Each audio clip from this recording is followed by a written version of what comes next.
ሰላም ሰላም ሰላም ውድ የተወደዳችሁት የሽቴ ፋሚሊዎች እንዴት ናችሁልኝ? ደህና ናችሁ ወይ? ከኔ ጋር ሁሉ ሰላም ነው። ይኸውላችሁ ድክም አለኝ። ይህንን ደረጃ ሁሉ እንዳለ የምወጣው የመደም ቅመም ነኝ። አምላኬ ከዚህ መቼ እንደምትገላግለን እኔ እንጃ።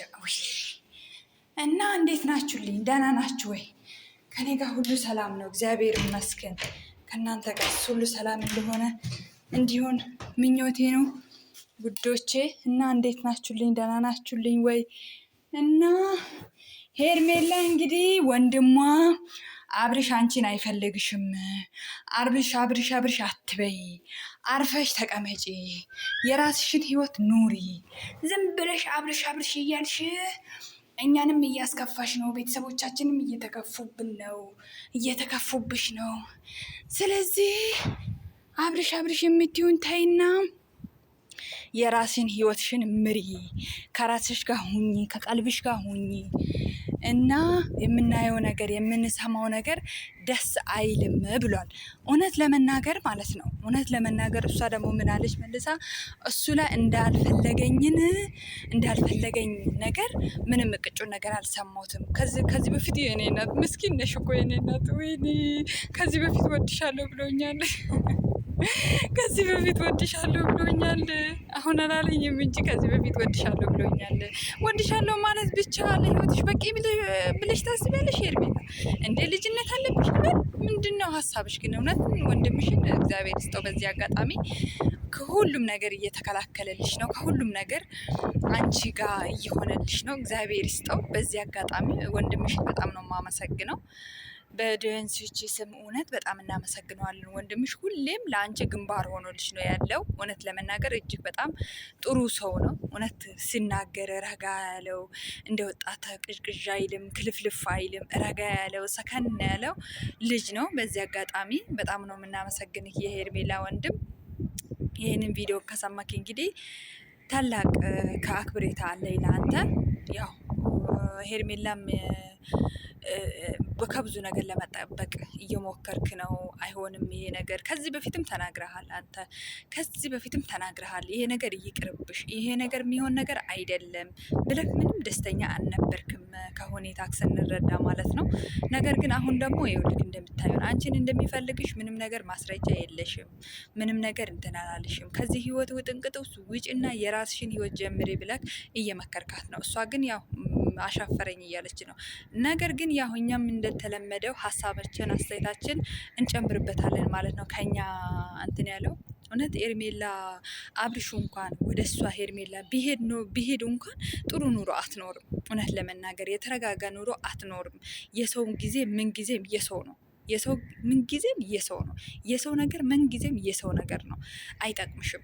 በቃ አሁን እንኳን እሺ ይሁን እንኳን ተብሎ ቢሄድ እንኳን ወደ አንቺ እንኳን ቢመለስ አብርሽ ወደ አንቺ ረክቶ አይቀመጥም። ምክንያቱም አብርሽ ማለት እኔ እንጃ የማይዳሰስ የማይጨበጥ ሰው ነው። እኔ አላቅም። ሄርሜላ ሂሩታ እንኳን አቅቷታል። ስንት ሴቶችን ነው ይኸው ስታባረር የነበረው። አሁንም እንኳን ልጅ ወልደው ምን ብለውም እንኳን አርፎ አይቀመጥም። ገባሽ? አርፎ አይቀመጥም። በቃ አርፎ አይቀመጥም። አሁንም ራሱ ተቆጥቦ አይኖርም። አሁን አንቺን እያሰቃየሽ ነው። በመሀል ላይ እየተሰቃየሽ ነው አንቺ ያለሽው። ወይ እንደሚስት አላኖረሽ፣ ወይ አልፈልግሽም ብሎ ቁርጥሽን አልነገረሽ፣ እየተሰቃየሽ ነው ያለሽው። ወንድምሽ የሚልሽን ነገር ብትሰሚ ነው የሚሻለሽ ሄርሜላ። በዚህ አጋጣሚ የምናስተላልፍልሽ ወንድምሽ የሚልሽን ነገር ብትሰሚ ነው የሚሻለው። እና በዚህ አጋጣሚ በጣም ንፋስ አለ ያለ ነው። ተቡክ ነው ሳኡዲያ ውስጥ ሆኖ ተቡክ ነው ያለውን፣ ግን ንፋስ አለ በጣም። ፎቅ ሰጠን ላይ ነው ሆኜ ነው የምቀርጽላችሁ ማለት ነው። በጣም ደስ ይላል። እና ስለ ሄርሜላ በቃ ስለሚያመኝ ነው። ምክንያቱም ሴት እስከሆነን ድረስ የሴት ቁስል ይሰማናል። ሴት እስከሆነን ድረስ ሴት ስትጎዳ እንትን አንልም። ይሩታም ተጎድታለች። ግን ደግሞ አሁን እሱ የሚያሳየው ነገር ወደ ሄርሜላ አክት እያደረገ አይደለም፣ ወደ ሂሩታ ነው አክት እያደረገ እያለ ያየ ነው።